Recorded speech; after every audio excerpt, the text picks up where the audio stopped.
So in the Ask Simerjeet series, we received a question from one of our followers on Facebook who said, I am bored and disengaged with my life. I have everything that I need, but I lack a sense of meaning and purpose, and there's a lot of emptiness. I'm bored to death.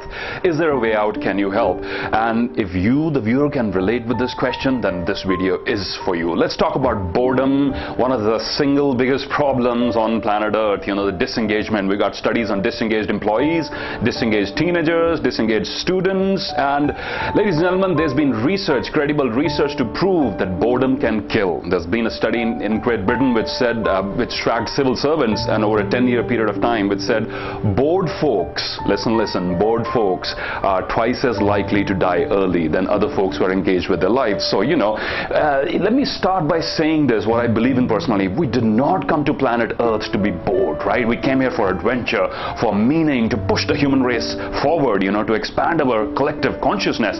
Yet we end up feeling suffocated, tied down in unstimulating environments where we feel that there's something from within us which wants to express itself, which wants to give expression to itself, but somehow it's suffocated there. So, and then what happens is it's manifested in all the wrong ways. There's high correlation between boredom at work and road rage incidents, between violence, and there's been actual footage which has been studied by experts.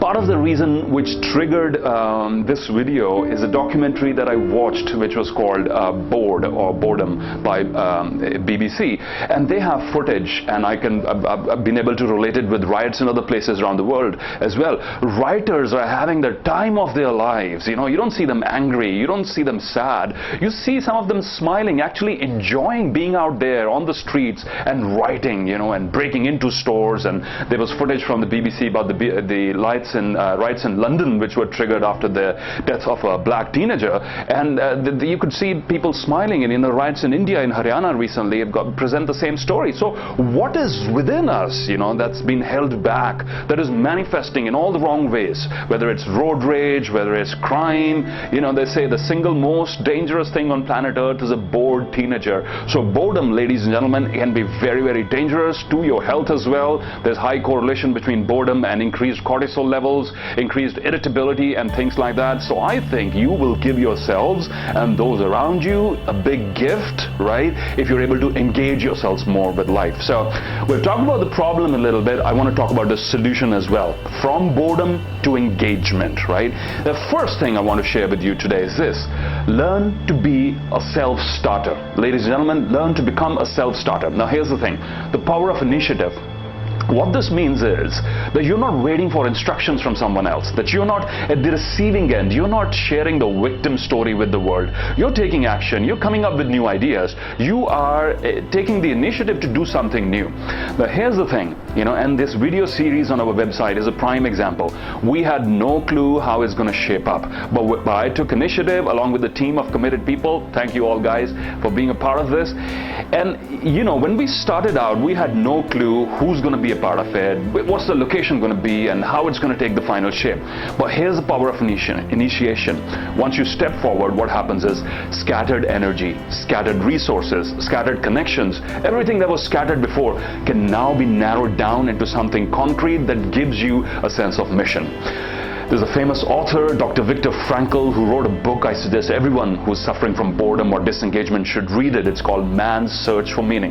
Man's Search for Meaning, Dr. Viktor Frankl talks about something called logotherapy, where logo is meaning. And he's of the conclusion, having spent a big chunk, 2 years of his life in a Nazi concentration camp, where he was facing death on a daily basis, and where he recorded the suffering of his fellow inmates there. And he was also a qualified psychiatrist. psychiatrist. He said, human beings are purpose-driven creatures. You take a sense of purpose or meaning out of someone else's life, and there you go. You have someone who's got great energy within them, energy to do great things, but it's diffused and scattered, and it will manifest in all the wrong ways. So solution number one is this: learn to be a self-starter. Take initiative, come up with a new plan, I don't know, and can announce it to the world that I'm going to make this happen. And you'll see people will come along, and you'll find all the answers that you're looking for. I think Dr. Martin Luther King said it best when he said, you must have the faith to take the first step on the staircase. And as you take the first step, the rest of the steps will present themselves to you, right? So learn to be a self-starter. That is solution number one. My second input to you, if you seek to make your life more engaging, is to make a deliberate push outside your comfort zone, right? And already the first one I shared with you is about becoming a self-starter. Make a deliberate push outside your comfort zone and move from passive experiences to active experiences. Listen, if you're spending a vast chunk of your day looking on a glass screen and trying to find a sense of meaning and purpose in that, I doubt if that's going to happen, right? Spending time on social media and things like that, I mean, I feel it's going to drain your energy out, and it can be a good distraction. But the solution to an engaged life does not lie in distractions. It lies in going a little bit deeper and giving your overall existence a sense of meaning and purpose. So move away from that glass screen and do something which is more concrete. Move to a more active experience. It could be cooking, it could be cleaning up, it could be, you know, taking dance lessons, it could be learning a new foreign language. Do something that you haven't done before, and you'll come alive with something, with the new life force, right? If you're feeling bored, it's because you've been in an unstimulating environment. It's perhaps because you've been doing the same thing over and over again. So break that pattern, right? Even if it's getting up from your chair and moving around. Listen, here's what the research says. Human beings, we were not designed to sit in one place for a long period of time. The first step of human evolution, we were all hunters and gatherers. So this industrial age concept of sitting in one place and doing a job, waiting for job instructions, is a relatively new one, right? My next input to you is make work fun and humor. You know, let me talk about educational institutes here for a little bit. I feel it's rapidly changing now, but educational institutes have been primarily the most boring places according to this documentary and the research in it. You know, why are we still following an outdated model of the industrial age in education in modern day, right? And I can personally relate to the professors, to the teachers that I still remember, and the information that they shared were the ones who used humor as a tool, right? So make sure that there's an element of fun at your workplace also. So humor is one very important way you can overcome your boredom at the workplace and other places. The next one is exercise in your daily regime. You know, there's hardcore evidence that correlates the production of positive hormones like endorphins, the feel-good hormones, correlated to higher amounts of physical fitness and exercise.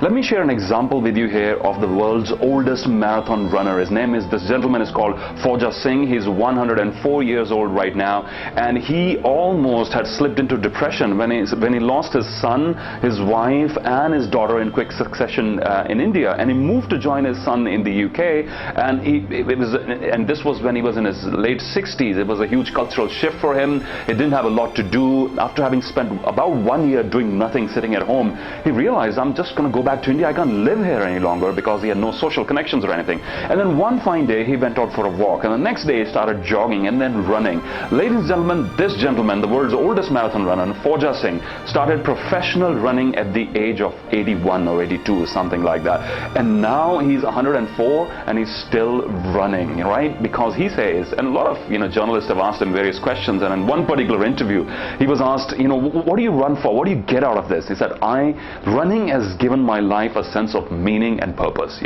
Let me take this video to address a slightly different dimension as well about I've seen a strong correlation between being engaged and better health in retired folks as well. I've seen a lot of people retire from their day jobs, and then some of them don't take up any pursuits post-retirement, and you see their health start slipping. On another note, I'd like to share an example with you of a lady that I deeply admire, that I personally know, is Mrs. Kavita Vij. Kavita auntie, if you're listening, you're an inspiration for all of us. Post-retirement, she decided, I'm going to do something, and she just went to the slum that was close by and started teaching the slum kids, right? And from that beginning to now, I think she has hundreds of students enrolled in her school, and philanthropists from across are coming out, reaching out to her to help her. Her school is called Unique Public Schools. She's a live example, and I'm sure you can spot many live examples like this too, of people who take initiative, commit to something, right?